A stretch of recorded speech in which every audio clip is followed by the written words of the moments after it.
আসসালামু আলাইকুম ওয়া রাহমাতুল্লাহি ওয়া বারাকাতুহু। আমি একজন হিন্দু, তবে কোরআন বিশ্বাস করি, বাইবেল বিশ্বাস করি, বেদ বিশ্বাস করি। এখন আমি ডাক্তার সাহেবকে একটা জিজ্ঞেস করতে চাচ্ছি যে সৈয়দ, মোল্লা, পাঠান এগুলোর নাম কেন রাখা হয়েছে, এটার উত্তর এখনই আমি চাচ্ছি। ভাইয়া প্রশ্ন করলেন যে একজন হিন্দু, তবে কোরআনকে মানেন, বাইবেলকে মানেন, বেদকে মানেন, আর বললেন যে সৈয়দ, মোল্লা, পাঠান এগুলো কেন রাখা হয়েছে, এটার উত্তর আপনি এখনই চাচ্ছেন। যে সৈয়দ, মোল্লা, পাঠান এগুলো পারিবারিক নাম, এগুলো স্পষ্ট করে না একজনের কাছ থেকে আরেকজনের পরে। কুরআন বলছে সূরা হুজুরাত অধ্যায় 50 আয়াত 13, ইয়া আইয়ুহান নাসু ইন্না খালাকনাকুম মিন যাকারিন ওয়া উনসা ওয়া জাআলনাকুম শুউবান ওয়া ক্বাবাইলা লিতাআরাফু ইন্না আকরামাকুম ইনদাল্লাহি আতকাকুম ইন্নাল্লাহা আলিমুন খাবীর। যে হে মানব জাতি, আমি তোমাদেরকে সৃষ্টি করেছি এক জোড়া নারী এবং পুরুষ থেকে, আর তোমাদেরকে বিভক্ত করেছি বিভিন্ন জাতি গোত্রে, যাতে করে তোমরা একে অপরকে চিনতে পারো। প্রকৃতপক্ষে আল্লাহ তাআলার কাছে সে বেশি সম্মানিত যার রয়েছে তাকওয়া। বিচারের মাপকাঠি এটা আল্লাহর কাছে লিঙ্গ না, জাতি না, সম্পদ না, সেটা হচ্ছে তাকওয়া। এখন আসছি আপনার প্রশ্নের প্রথম অংশে। আপনি বলেছেন আপনি কোরআনে বিশ্বাস করেন, বাইবেলে বিশ্বাস করেন, বেদে বিশ্বাস করেন।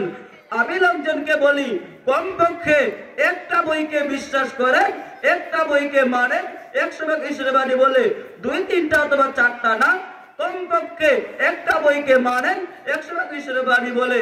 এখন খ্রিস্টানরা বলবে আমরা বিশ্বাস করি বাইবেল 100 ঈশ্বরের বাণী, হিন্দুরা বলবে আমরা বিশ্বাস করি বেদ 100 ঈশ্বরের বাণী, মুসলিমরা বলবে আমরা বিশ্বাস করি কোরআন 100 ঈশ্বরের বাণী।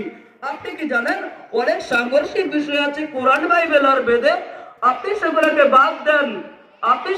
বাদ দেন, যেগুলা কমল সেগুলো আপনি মানেন, যেগুলা কমল কোরআন, বাইবেল আর বেদে আপনি সেগুলোকে মানেন। এইসব বলতে বলা হয়েছে ঈশ্বর কেবলমাত্র একজন, ঈশ্বরের কোনো প্রতিমূর্তি নেই, ঈশ্বরের কোনো মূর্তি নেই, ঈশ্বরের কোনো ছবি নেই, ঈশ্বরের কোনো প্রতিচ্ছবি নেই। বলা হয়েছে বাইবেলে ডেউটরোনমি অধ্যায় 6 অনুচ্ছেদ 4, মুসা আলাইহিস সালাম বলেছেন যে শুনো ইসরায়েলবাসী, ঈশ্বর আমাদের ঈশ্বর কেবলমাত্র একজন।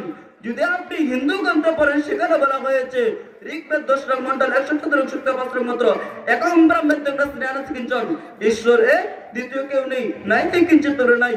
যদি আপনি মুসলিম গ্রন্থ পড়েন, সেখানে বলা হয়েছে সূরা ইখলাস অধ্যায় 112 আয়াত 1-4, কুল হুয়াল্লাহু আহাদ আল্লাহুস সামাদ লাম ইয়ালিদ ওয়া লাম ইউলাদ ওয়া লাম ইয়াকুল লাহু কুফুয়ান আহাদ।